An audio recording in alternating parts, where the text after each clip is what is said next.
Gun retailers nationally have reported an increase in firearm sales. KTBS 3's Alexis Thrower joins us now with more on the possible reasons for the increase in sales. Alexis. TW, there's also been a shortage of ammunition. For various reasons, 2020 has prompted people to exercise their Second Amendment right more than ever.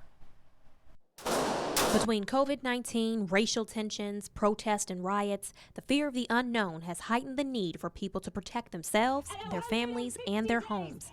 Gun sales started to skyrocket back in March and April when the coronavirus pandemic initially became well known.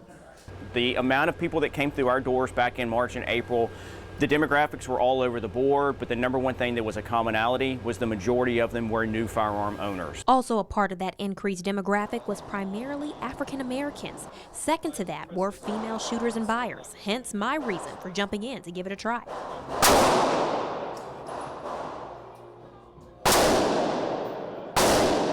While the increase in gun sales is profitable for gun retailers, the ammunition shortage started shortly after the rush on guns 7 months ago.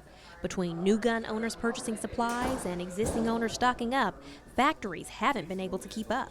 COVID hit and factories started to shut down and everything else, so then capacity began to dry up. So one thing just led to another, which basically led to now there's not that much ammo.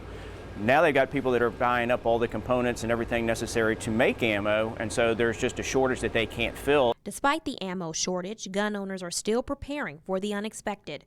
Red River Range patron Damian Ashley started his gun owner journey about 5 to 6 months ago. This also marks the same time period as the death of George Floyd. At the local level, here's why Ashley was much more insistent to utilize his right to carry. The crime rate in Shreveport, Bossier, it's up like I think 112%, and so that was kind of encouraging, to protect me and my family, because you never know what might come your way. Ashley's words consistent with Simon's when exploring why gun sales have increased. I don't necessarily think that it's an increase in gun sales that's leading to the violence. I think the violence is what's leading to the gun sales. So everybody's seeing what's going on around them, whether it's defund police movements or even just the lack of policing, like Shreveport is off officers, so they're having to say, well, we can't respond to this event, we can't respond to that event. So people are saying, well, it's up to me to protect my family. Gun retailers have steadily tracked sales this year, forcing them to predict what the future may hold for gun sales down the line, especially during election time.